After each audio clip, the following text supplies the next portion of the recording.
The most common question I get is not about the surgery. It's not about the pain. It's not about swelling. It's not even about getting back to sports. It's 4 words. When can I run? And I understand it. I really do. Because running is the first thing in this whole process that feels like your old life. Everything before it is rehab.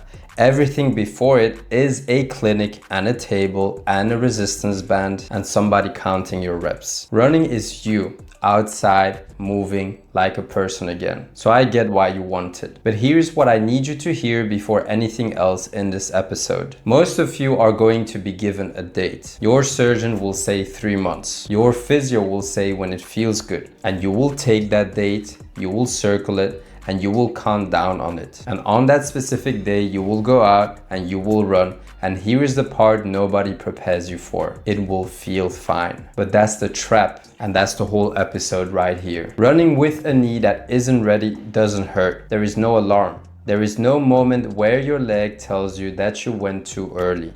Your body is far too clever for that. It just quietly solves the problem for you. It runs with a straighter knee, it lets the good leg do more, it takes the load somewhere else, and you never feel any of it. You just run. And you do that 250 times per leg per kilometer, 1,500 times in a 5K, 10,000 times in a month. And a year later, you're the person who says, my knee just never felt the same. Running is not a milestone you reach, it's a test, and you can fail it silently. Today, I'm going to show you exactly what the research says about when people are actually allowed to run, why almost all of it is guesswork, what happens in your body when you go too early. My name is Alan. I've been coaching for over 10 years now. I've helped over 10,000 people recover from every type of knee injury you can imagine. ACL, meniscus, patella tendon, cartilage, knees that have been operated on 3 times, knees that have never been operated on at all, and I've had my own ACL reconstructed twice. I will tell you about that later in this episode because it's directly relevant to what we're talking about today. Welcome to the ACE podcast. Every week I take one thing about knee rehab that is done badly almost everywhere and I break it down properly with the actual research, not opinions. And definitely not the same 5 tips you've already scrolled past 100 times. This week we're talking about returning to running. I need to start by fixing something in your head, because if I don't fix this, nothing else in this episode will make sense. Almost everybody puts running in the cardio box. Cardio, light, gentle, good for you. Something you do to get fit. It sits in your mind somewhere next to cycling and swimming. The easy stuff, the safe stuff, the stuff you do before you get to the hard training. That's completely wrong. Let me show you why. When you walk, the peak force going through your leg is roughly your body weight, maybe a little more. Call it 1.2 times what you weigh. When you run, that force roughly doubles, 2.5, sometimes 3 times your body weight, coming up through your foot, through your shin, into your knee. But the number isn't even the interesting part. The interesting part is the time. When you walk, that force arrives slowly. You've got time. Your foot rolls, your ankle gives, your knee bends, your hip absorbs. The whole system has half a second to negotiate. When you run, that same doubled force arrives in about 1/5 of a second. Think about that. Double the load in a fraction of the time, and you have to catch all of it, control all of it, and then push it all back out again before your other foot touches the ground. And here's the third thing, and this is the one people never think about. When you walk, there is always a moment where both feet are on the floor at the same time. Always. That's the definition of walking. There is a handover. There is a shared moment. When you run, there isn't. Running is a series of jumps. That's it. That's what it is. You're jumping from one leg, landing on the other, and doing it over and over again. There is a point in every single stride where you are airborne and neither foot is touching anything. And then one leg on its own with no help has to catch your entire body coming down out of the air. So let me say it plainly. Running is a plyometric. It's a jump. It's a single leg landing, repeated at speed, under fatigue, for thousands of repetitions. And now I want you to think about how rehab is normally structured. You do your leg extensions, you do your leg press, you do your squats, you get your quad back. Everyone is very happy. And then at some point, somebody says, right, you can start jogging. And you go from an environment where every rep is controlled, slow, on a machine with both legs, straight into 1500 single leg landings. Nobody would ever program that in a gym. Nobody would take somebody who's been doing leg press and says, right, today you're doing 1500 single leg jumps. That would be insane, but we do it with running all the time and we call it gentle. And I want to be really clear here. I'm not saying running is dangerous. I'm not saying running is bad for your knees. I'm not one of those people. Running is one of the best things you can do for a knee long term. Loading at the end of the day is what keeps cartilage healthy. Loading is what keeps you strong. I want you running. What I'm saying is that running is a high demand skill and we treat it like a rest day. That's the reframe. That's what I need you to carry into the rest of this episode. Running is not the reward for finishing rehab. Running is a hard thing that you need to be ready for. All right, so when are you actually allowed to run? Let's look at what's out there. And I want to be honest with you about the quality of this evidence because I think you deserve that. There is a scoping review that looked at this specific question. What criteria are used to allow people to return to running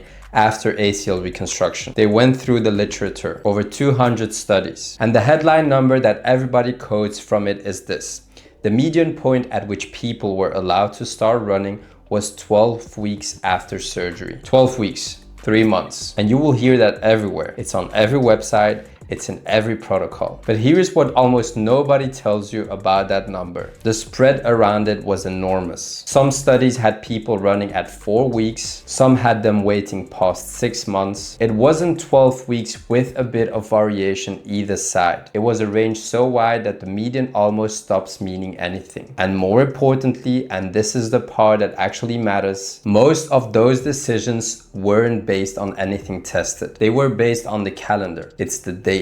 It's 12 weeks, so you run. Now, if you listen to episode 1 of this podcast, you will recognize that immediately because that's exactly the same problem we talked about with return to sport. People being cleared at 6 or 9 months because that's what the number on the paper said, not because anybody measured whether they could actually do it. Same disease, different symptom. There was a follow-up review, same research group, that looked specifically at the running programs themselves. 64 studies in total. And what they found was that the programs were described vaguely, inconsistently, and in a lot of cases, barely described at all. There is no agreed upon way to bring somebody back to running after ACL reconstruction. There just isn't. And then in 2024, there was an international survey that asked physiotherapists around the world what criteria they actually use for this decision in real practice. And the answer was everybody uses something different. So I want to be straight with you here because I think honesty is more useful than confidence. The evidence base for when to return to running is thin. It's thinner than people pretend. When somebody tells you with total certainty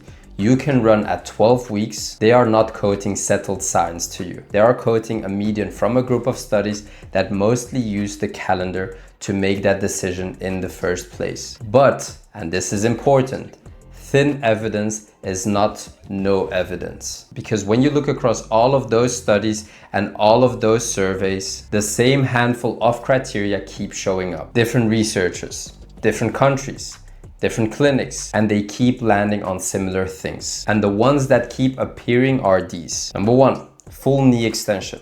Not nearly full, full, the same as the other side. Number 2, knee flexion at least 95% of the other leg, and in some frameworks at least 120 degrees. Number 3, no effusion or trace at most, basically no swelling in the joint. Number 4, pain under 2 out of 10. Number 5, quadriceps strength within a certain percentage of the other leg. You will see figures like 80% on isometric testing, 70% on isokinetic testing, depending on the framework. Number 6, some kind of single leg strength benchmarks. For example, being able to press over 1.25 times your body weight on one leg. Then, quality of single leg movements. Being able to do a single leg squat, a step down, a single leg landing without the knee collapsing inward. And lastly, repeated capacity. Not just one rep, being able to do 30 step-ups and holds, 30 single leg landings, 25 single leg calf raises. Now, I need you to look at that list. Not one single item on it is a date, not one. There isn't a single criterion on there that says, and it must be 12 weeks post-operation. Every single one of them is something you can measure today on the floor on yourself, which means the question was never, when can I run? The question is, what do I need to be able to do before I run? And then when just takes care of itself. For some people, that can be 10 weeks. For some people, it's 7 months. It depends entirely on where you are on that list. Okay, so what actually happens if you run before you've ticked these boxes? This is the part I really want you to hear, because it's the part that changes behavior. You would think the answer is, it hurts, you feel it, you stop, you learn. That's not the answer. There is a systematic review with meta-analysis, 31 studies, over 1,000 people with ACL reconstructions, compared against 700 healthy controls, looking at how people move after this surgery. And what they found is that after ACL reconstruction, people move differently, not in a dramatic way, not in a limping way, in a way you would never see standing on the side of a track. They land with less bend in the knee, a straighter knee, and they put less demand through that knee. The muscles around that joint do less work than they should. Read that again in your head. Straighter knee, less work through the knee. That's not a random glitch. That is your nervous system being smart. It has decided, correctly by the way, that your quad on that side isn't strong enough to control a deeply bent knee under load. So it takes the option away. It stiffens the leg up. It stops asking that muscle to do the job it can't do. It's basically protecting you. And here's the thing that makes it so dangerous. That protection feels like nothing. There is no pain. There is no warning. You don't feel your knee bending 2 degrees less than the other one. Nobody on this earth can feel that. You just feel like you're running, so you run. And now let's do the math on that, because this is the bit that stops people in their tracks. Roughly 250 foot strikes per leg per kilometer. So one easy 5K, the kind of a run you would call nothing, the kind of run you wouldn't even log, is about 1,200 landings on that knee. Do that 3 times a week, and that's around 15,000 landings a month. 15,000 repetitions of a slightly wrong pattern. Now, you know what 15,000 repetitions of anything is. That's training. That's not an accident. That's not bad luck. That is a training program for the wrong movement. That is you getting extremely good at running with a leg that doesn't even want to work. And the same review found something else that I want you to sit with. Those differences were there still past 12 months. A full year later, still measurable, still a straighter knee, still less demand through that joint. There's other work looking at the direct link between how strong the quad is and how asymmetrical the running looks. And it lines up exactly as you would expect. The bigger the strength differences between the legs, the bigger the differences in how the 2 legs behave when you run, which is the simplest possible conclusion, and yet somehow the whole industry manages to miss it. You cannot run your way out of a strength problem. You will just run with the strength problem and get better at running with it. And I want to name the consequences honestly here. These movement changes are associated with long-term joint health outcomes. That's what the research says, associated. It doesn't prove that your gait at month 4 causes arthritis at year 15. But the mechanism makes sense, right? A knee that consistently takes load in a way it wasn't designed for thousands of times a week, 4 years. You don't need a study to tell you that's not ideal. And in the shorter term, forget the joint health conversation entirely. There is a much more immediate cost. That leg never catches up, because every run you do with a weak quad is a run that reinforces not using it. You spend 3 months running and you get fitter, and your lungs get better, and your times improve, and your quad is exactly where it was. And then at month 9, you get cleared for return to sport, and you're 20% down. And you cannot understand why, because you've been training so hard. You have, but you've been training the wrong thing. I want to tell you something about my own knee, because this isn't theory to me. I was 16 when I tore my ACL. The the first time. I went to a local clinic here in Brussels, in Belgium, and I did what they told me to do because I was 16 and why wouldn't I? We did ASCE, we did electrical stimulation, we did balance drills, standing on one leg on a cushion, standing on one leg with my eyes closed. No strength, not properly, nothing heavy,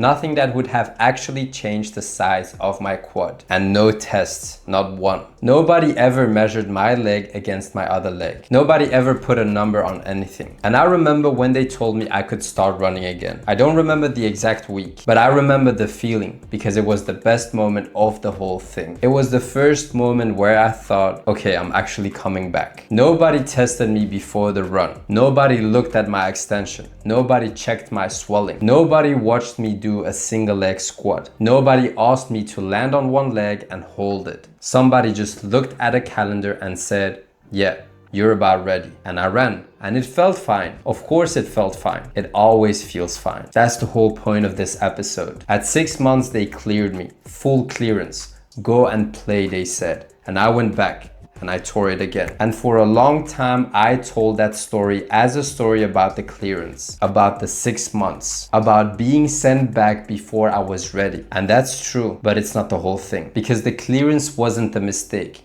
The clearance was just the last moment in a long line of moments where nobody checked anything. The running was one of those moments. Months earlier, long before anybody was thinking about return to sport, I spent weeks and weeks running on a leg that had a quad I could have covered with my 2 hands. And every one of those runs was teaching my body that it didn't need that muscle, that I could get around it, that there was another way to do this. By the time somebody finally said, return to sport, I wasn't a person who needed to pause a test. I was a person who had spent months getting good at not using their leg. That's why I'm so serious about this specific decision, more serious about it than almost anything else in rehab, because the running decision isn't a small one. It's not a nice to have. It's the moment where you either start rebuilding that leg properly or you start rehearsing a compensation that's going to be with you for years. Nobody ever told me I had to earn running. So I'm telling you, when you do start, and this is the part everybody gets wrong, even when they do everything else right. Your first runs are not training, they are testing.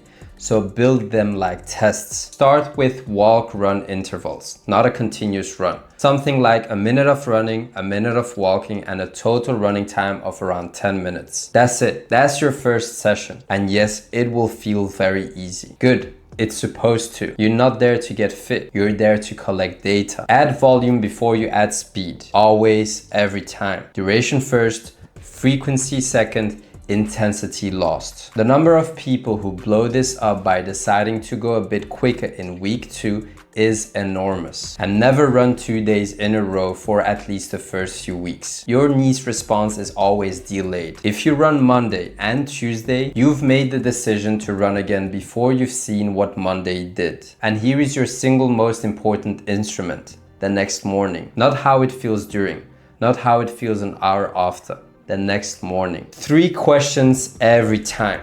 Is there more swelling than yesterday? Is it stiffer than yesterday?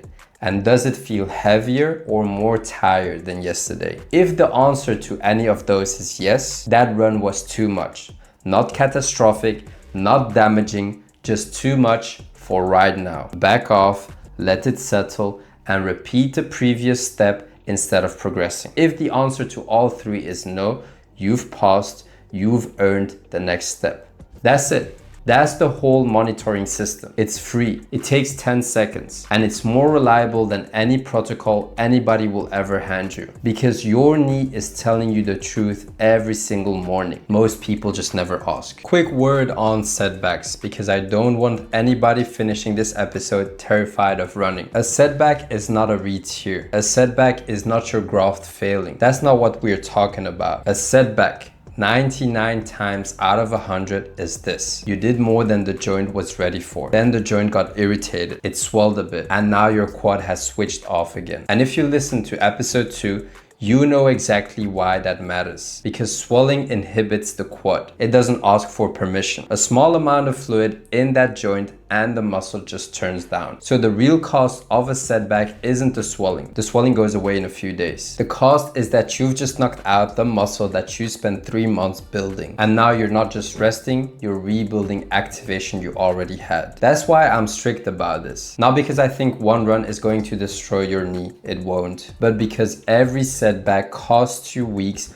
on the other end. And people who have setbacks stop trusting their knee. And people who don't trust their knee run differently. And if you do get one, because you might, and it's not a failure, don't stop everything. Don't sit on the couch for 2 weeks. That's the other extreme and it's just as bad. Bring the swelling down, get the quad firing again, go back to the last step that felt fine, and then rebuild from there. The people who recover well aren't the ones who never had a bad week. They are the ones who notice the bad week early and adjust, instead of pushing through it for a month. Let me pull it all together. Running is not gentle. It's a single leg jump repeated 1500 times in a 5K. The 12-week number you've heard everywhere is a median from studies that mostly used a calendar, and the spread around it is enormous. Running too early doesn't hurt. It just quietly teaches your leg to avoid using itself, and those patterns are still measurable a year later. And the way out of that is not a date. It's a list of things you can measure and a block of controlled landings where you prove you can catch your own body weight before you ask your knee to do it 1,000 times in a row. You don't get given running, you earn it. Look, I've helped over 10,000 people get back to what they love, back to sport, back to playing with their kids on the floor without thinking about it, back to a life where their knee just isn't the main character anymore. And almost every single one of them arrived to me having been given a date instead of a plan. If that's you right now, if you're counting down to a specific week number and nobody has ever tested a single thing about your leg, there is a link in the description where you can book a call with us. We will go through where you actually are and what you actually need, and you will leave that call knowing what to work on. That's it for episode 3. If this changed how you think about running, share it with somebody who's about to start too early. I will see you next week.